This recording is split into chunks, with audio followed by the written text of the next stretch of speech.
Monday night in a blue moon, I might be able to do it. But like, if we were to find some other people that could actually be reliable, then maybe we could do that too. Any from your lot that would be around? It's like, I don't really want to give it to some random people and they'd ruin it. Yeah. Well, we're live on the air right now, but I will say this. That's alright. I did that on purpose. It's fun to sometimes just randomly put people live on the air. Say hello, Swerveface. Mock Kongler is back with us, and it is time for segment 3, the kayfabe issues. Only this time, we're not playing a game. We're going into overtime from the 15-minute time limit. Oh, you were not aware of this? Your posterior better contact someone at once. No! Alright, we're going to kick it off with the final match that we did not discuss during the 15-minute time limit because for some reason it seemed pertinent to discuss the Divas division and other things that had nothing to do with anything or that anyone cares about. Thank you, Gutter. Hey, come on. I wanted to talk about Emma and Evolution. So, before we begin, I must note that we did have an error last week. I told Gunner that he had won a game, but that did not actually happen. Gunner was outside of the ring, and his partner pinned someone, so technically Gunner did not win. His tag team partner did, and because they're not like an established team or anything, Gunner does not count for that win. So Gunner, your losing streak continues. Well, you know how that goes. That said, let's talk about this fucking elimination chamber match that was actually pretty fantastic up until the very end. I will forever mark for the bro kick through the thing, through the great shit. What made that moment wasn't just the spot itself, because that's something I think we could have seen anyway, and I feel like, yeah, okay, bro kicked the glass, but it was perfect because Randy was getting those pussy chants, and he was playing them so well, and Sheamus' angry face, where he just looks like, I'm gonna kick your ass, just made that. That's the Sheamus that I love so much, not the smiling babyface Sheamus that's like, hey fella, I'll give you a high five. The Sheamus that's gonna kick your fucking ass, because he's a badass Celtic warrior. That's what's gonna get that dude super over. Also, props to Chris Chan for that fucking splash. Holy shit, how old is this guy? Like 500. He's like 500 years old. And his skin is aged and yellow and ratty. And still he manages to pull off something that really, really impresses me. I love Christian so much. And hearing JBL bury him is worrisome to me. I know it's not really him. I know Vince is in his ear. But I just wish that he got his dues, because he's such a hard worker. It's always kind of funny how the Chamber brings out the best in certain people. You remember a few years back, Rey Mysterio put on a really fantastic showing. That was the match with where Drew Mack went crazy, right? I think it might have been. I'm really pleased, by the way, that my prediction came true. Cesaro did pin John Cena in the middle of the ring. What? Nice rub there. What? Didn't that happen? No. What? No, that didn't happen. Oh, wait. Cena made Cesaro tap out to the Oh, FTF. yeah, that's right. That's right. Yeah. Not even close. What am I thinking of? Jesus. Cesaro. To be fair, though, pinned anybody. Cesaro did look really strong against Cena in there. I was actually very impressed that he was allowed to look that strong against Cena in the Chamber, but he looked great. Cena did a good job of, giving him a bit of a rub. Not as good as pinning Cena in the middle of the ring would have been, but. Well, they had to further Cena's program with Bray. That's why he came out and he I don't know if you remember that, but Gunner, but yeah, Bray came out. Yeah. Yep. I just. I should call it. I enjoyed. What should we call it? Never mind. I don't know where I'm going. Well, Cena is at his best right now. I feel like Cena is at the Shawn Michaels role right now in like 2007 or 6, where he would like put over, not really like put over by getting pinned so much, but just by having great matches. Upper mid card Cena. Yeah, he's been pretty decent, and that kind of transitions into what I was going to say, which is, I think this match and the whole pay-per-view, honestly, kind of reflects where I think WWE is at right now, which is they deliver really, with Raw and SmackDown and everything, they deliver really solid in-ring performances. In-ring, the actual wrestling has been better than a lot of times in the past. I think, it's improved. People are more on their game, etc., etc. People are allowed to do more things, like with the Shield and the Wyatts, that tag match. Did we talk about that? We did not. Yeah, because we skipped to the Divas for some reason. Well, let's talk about that for a second. That was a really fantastic match, and this is what happens when, not that every single person on the roster could have a match like that, but this is what happens when you give a match dignity, basically. You give it enough time, you give it enough freedom to do certain things. Seth doing his big swantons over the top rope. That's Seth Metal. Yeah, and just all these, and you actually tell a story too. It wasn't just the fact that it was the Shield versus people chanting before the match even started, which I guess was basically the idea of the Shield versus the Wyatts. It's a kind of a miniature dream match in that sense. They had never fought each other and everything. But they really had a strong showing, and the Wyatt family has really stepped up the game as a group that deserves to kind of be in the spotlight after just going nowhere their first few months. Feuding with Kofi and Miz, because they're stable as characters. They have to be in the limelight, or at least treated with importance. Feuding with guys like Miz and Kofi, they just don't work. Their characters are limited, great characters, but limited in that sense because powerful stables can't really just kind of do nothing or feud with people that aren't important. And also, just the match itself was such a great throwback or callback to the Shield's debut match, and it's just such a great thing to watch the arc of the Shield. Yeah. I enjoyed the entire match. The Luke Harper dive was something to behold, because you don't see big men jumping out of the ring like that usually.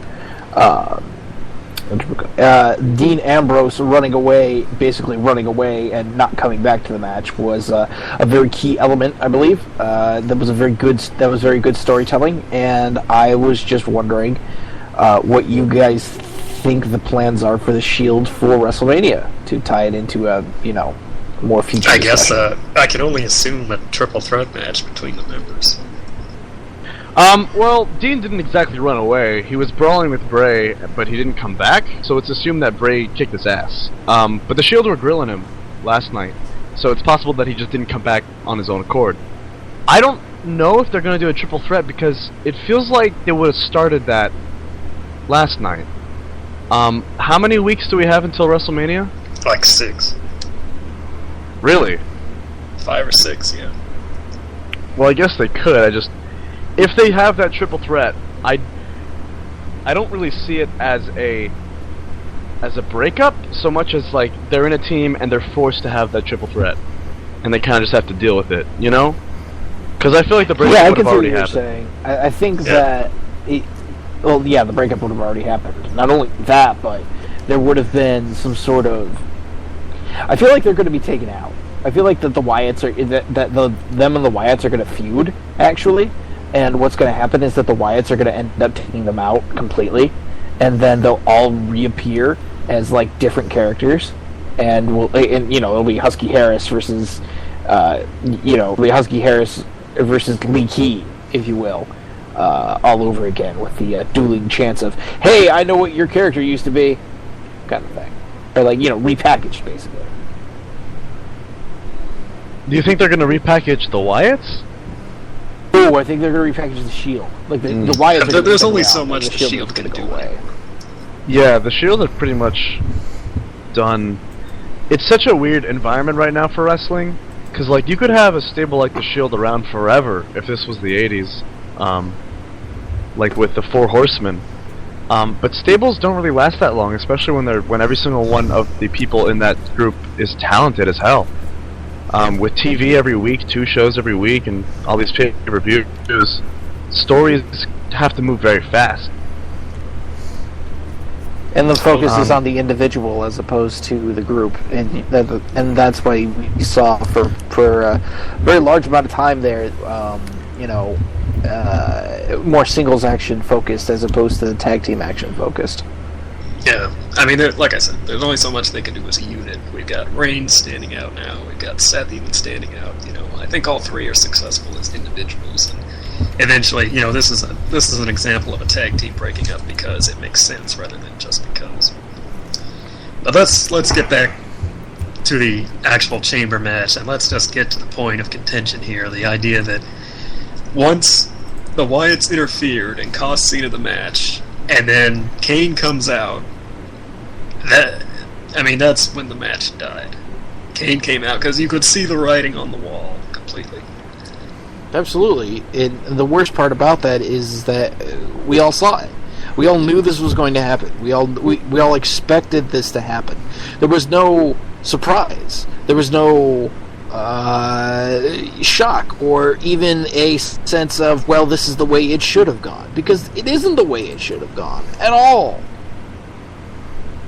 Now, to that point, let me continue what I was saying earlier on the other part of the show. Here it is. Now, Daniel Bryan, this is, I believe, the 5th pay-per-view main event that he's been screwed. Although, for the first time, they actually acknowledged the disappointment in the fans. The cameras cut all these fans with disappointment in their face, Now that says to me, they're planning on rectifying, now that they're finally acknowledging it, they plan on rectifying it. And here's how they can do it, based on the way Raw's gone. Now it seems that they're going for the Triple H Daniel Bryan match at WrestleMania, because, well, Daniel Bryan on Backstage Pass runs right up to him and goes, "What do you have a problem against me? I challenge you to a match at WrestleMania." That's essentially what he said right there on Backstage Pass. Now, to me, that's fine.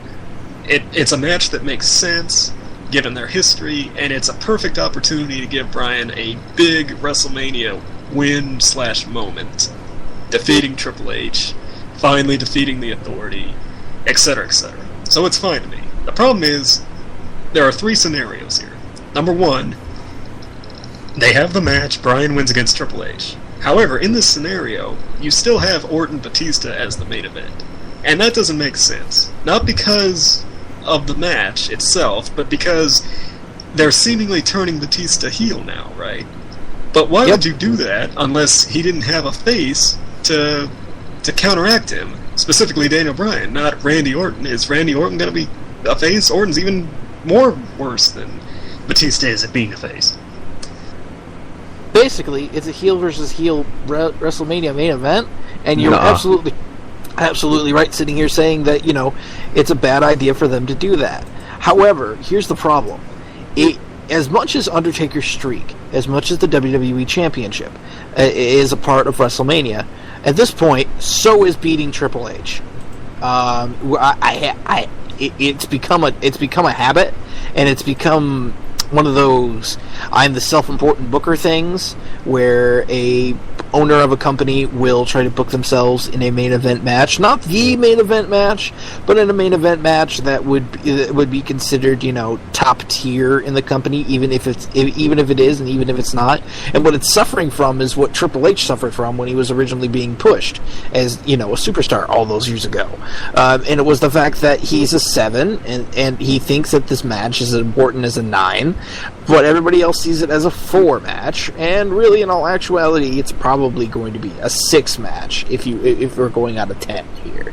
So if we're sitting here holding our breaths, hoping for a Daniel Bryan WWE Championship, everybody in the Superdome saying yes at the same time, holding the WWE Championship, don't hold your breath. At this point, I don't have any faith whatsoever in them doing that. Well, see here. Why are we assuming that Daniel's going over? Because if he doesn't, then you're done. That's pretty much it. You're done. I can see it happening, to be completely honest. Yeah. Well, that's the thing. If it doesn't happen at WrestleMania after 8 months of him getting screwed over, and after all this, then it's not going to happen, and people are going to give up. I think I would give up. I'd give up too. And that's the thing. That brings me to scenario 2, which is Daniel Bryan is in the triple threat match. They do make it a triple threat match. It is a championship match. He doesn't have the match with Triple H because Triple H basically dodges him. Triple H says, "Fine, I will include you in the triple threat match," to dodge a match with Bryan, playing off the idea that Bryan thinks Triple H is a coward, and then Bryan could win the title, and then they could always do a Triple H Bryan match down the line, maybe at SummerSlam or something like that, and save it. And then what were you gonna say? I was going to say, scenario 3 that I've concocted in my mind here is they do both. Daniel Bryan faces Triple H. That's what I was about to say. He wins, and by winning, he advances to the championship match. And it's a triple threat. And as convoluted and as unprecedented and as sort of bizarre as that is, if Daniel Bryan beat Triple H, advanced to the main event, won the main event and the title, that would pretty much solidify him as the man, a star, a huge star at that. And it would practically make up for the past, 6, 7, 8 months of him being screwed, being misused, being shoved to the side. I think I could see this. I could see this happening completely. They have a beautiful technical 12-minute match, and then Daniel makes Triple H tap out, and everybody tries to interfere, but Daniel fights them all off. Kane turns around, does a face turn, and helps Bryan out, and then he gets to go to the main event, and everybody else has been taken out at this point. So it's Daniel Bryan, an injured Daniel Bryan, going up against Batista and Orton, who basically cancel each other out, and Bryan wins. Like I said, don't hold your breath.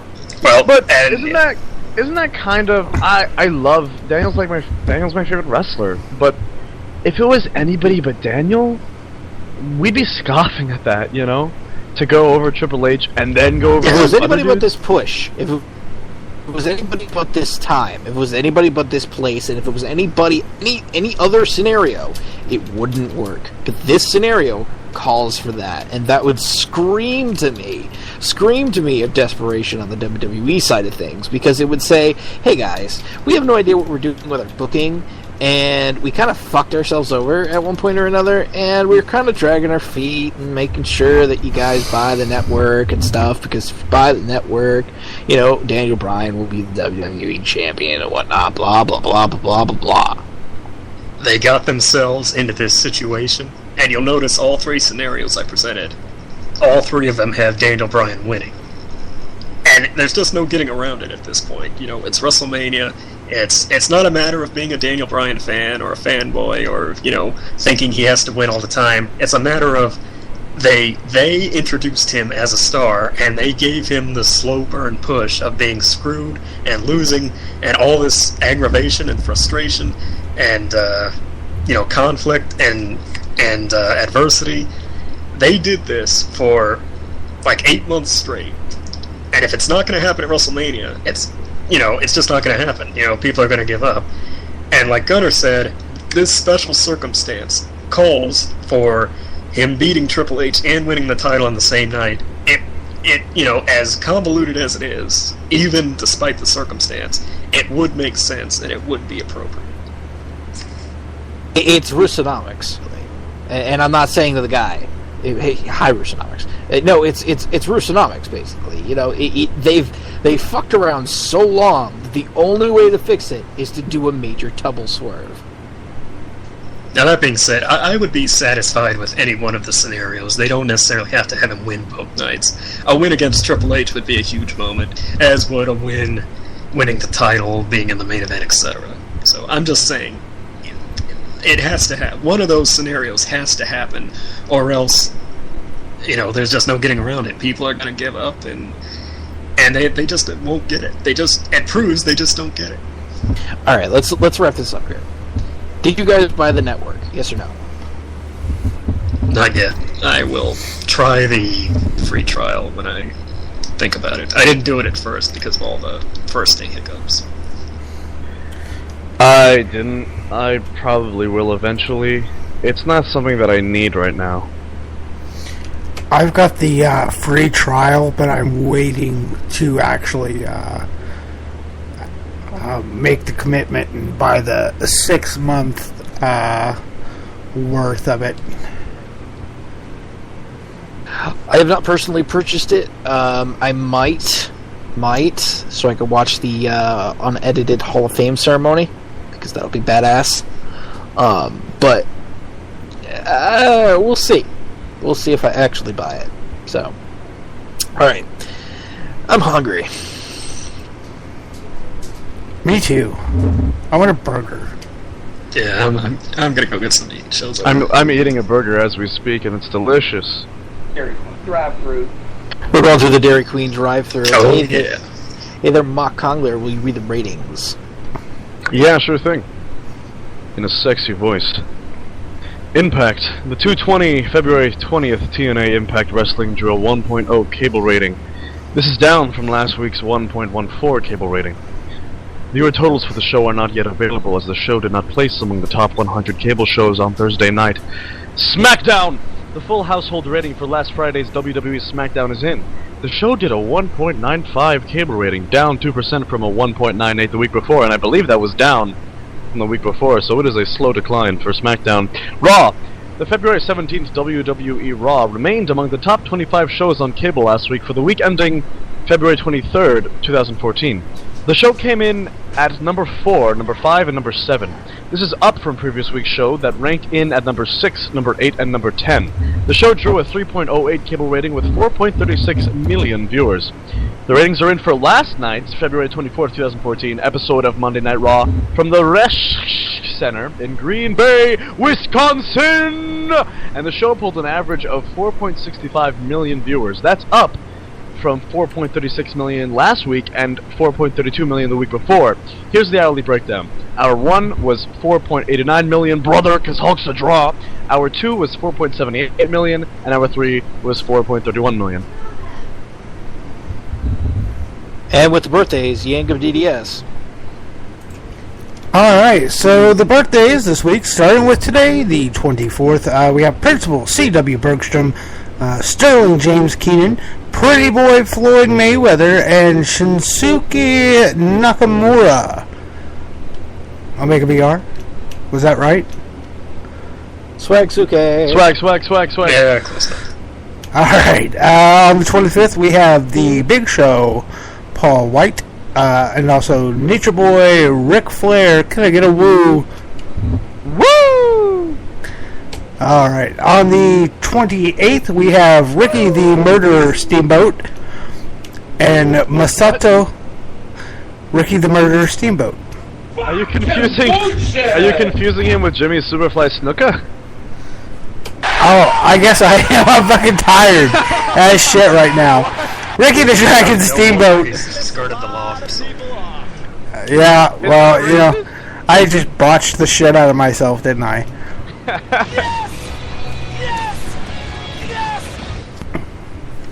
Negative a million points to Gunner. Masato Tanaka. Also, we have Jesus on the 29th. Jesus or the Hardcore Kid. Is that Jesus or is it Jesus? Is that the Jesus that stabbed John Cena? Oh, Jesus Christ, keep it going. Yeah, you said On March 1st, we have Scotty the Clap Anton, winner of the worst wrestling name ever. the clap. Ultimo Guerrero, DJ Hyde, and I'm not sure, is this Davey Richards or Eddie Edwards? It's Davey Richards. It's on the goddamn screen. Come on. Satoru Asaku on the second, Lance Cade, Deborah, and Mike Von Erich. Is he dead? Isn't Lance Cade dead? Shh. Now hold on. We're gonna. Mock Congler doesn't know, but that's okay. He'll give one away. Justin Angel on the third, and on the fourth, Dark Angel, also known as Sarita, and Crowbar, Devon Storm. If you hear, or if you heard rather, any dead people in our birthdays list, tweet it to us. Maybe a prize in it for you. I'm sorry. I spoiled it. Yeah. I fucked up. I botched. There may be another dead person in there. I'm not sure. But that's it for the birthdays. Now it is time for This Week in Wrestling with a Mega BR. Yes, This Week in Wrestling History. Circa 2002, where the very first Ring of Honor event is held in Philadelphia at the Murphy Rec Center. Eddie Guerrero and Super Crazy had their first ever meeting in the United States on the card to determine the first IWA Puerto Rico Intercontinental Champion. The main event saw Low Key defeat Christopher Daniels and American Dragon, a.k.a. Bryan Danielson, a.k.a. Daniel Bryan. AKA Jump Dirk to Dick 2002, where World Wrestling All-Stars puts on their very first U.S. pay-per-view from the Aladdin Hotel in Las Vegas. Also the first live pay-per-view not put on by WWE since the purchase of WCW. Eddie Guerrero fought Psychosis and Juventud Guerrera to win the WWA International Cruiserweight title. WWA World Champion Jeff Jarrett defeated Brian Christopher, filling in for Randy Savage, in the main event. And in 2002, Magic, spelled with a K, wins a tournament in Bedworth, England to become the first NWA United Kingdom Junior Heavyweight Champion. Plus, bonus, in 2003, Kenta Kobashi defeats Mitsuharu Misawa to win the Noah GHC Heavyweight title in Tokyo, Japan, ending Misawa's second reign. And that was This Week in Wrestling History. Some serious happy trails here. Happy trails to the family of Nelson Frazier, aka Viscera, Mabel, Big Daddy V, who passed away from a heart attack at age 43. Rest in peace. Also to another somber one to Jake Roberts, who was diagnosed with a cancerous tumor behind his knee, which he plans to remove by surgery as of this podcast today. And then a little lighter note. Well, it's a little dark. No, yeah, it's a little lighter. Somber to everyone. I feel. The Miz and Maurice, happy trails. They finally got hitched this past week at the Bahamas. Kelly and her own boyfriend John Morrison was there. That's was a actually reporter botch. That was just a grammar botch. Apparently, it was like Yeah. Kelly and her and boyfriend, comma, John Morrison. Yeah. No, it was like Kelly and her boyfriend, comma, John Morrison, comma, Zack Ryder, etc., etc. Jesus Christ. So since we have the WWE Network at our fingertips, what should we watch this week in wrestling? Mock Congler. Ooh. Oh my god. I'm feeling like a Starcade. Like a really good Starcade. Which one? Ah, Jesus, I don't know. Or I could just continue with my watch shitty things. I'm gonna go with Starcade 1996. A very interesting Starcade. I believe that was the Roddy Piper Hulk Hogan match. You were correct. Yes. Yeah. Which as a kid I loved. I haven't watched it recently. I don't know if it holds up. But the storyline and the history these two have made for an engrossing rivalry. It also had a very great undercard. Well, just what you would expect from WCW undercard, which is usually better than the main event. Right. Yankum DDS, what should we watch this week in wrestling? World War III, 1997. No, wait, 98. 98. Okay. Omega BR, which we watch this week in wrestling. True story. My very first Netflix trial period, before you buy, whatever they call it. First one, mind you. I had Vengeance 2005 sent to my house, so I could rewatch the segment in the middle with Viscera and Lillian Garcia, where Lillian sings to him and then proposes, and then the Godfather comes out, and Viscera decides to go on the Ho Train instead. Because I liked it so much, and it was pretty funny. And Viscera, it kind of like Goldust in the respect that he could take these sort of bizarre characters and really sell them, really make them something special. So that's what I would suggest to you. It was a great show. That was a really great show, if I remember correctly. It had the Shawn Michaels Kurt Angle match. That wasn't on WrestleMania. Yes. Very good shit. You're correct. Yep. This week in wrestling, I'm going to tell you to watch. Let's see here. I'm trying to think.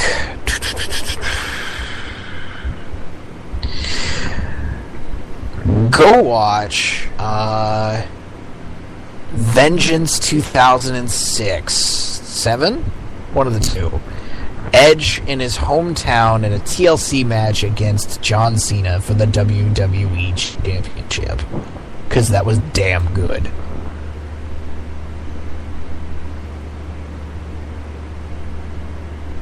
Alright, so that's it for this week. Thank you for listening to episode number 108 of Woo Gets Serious.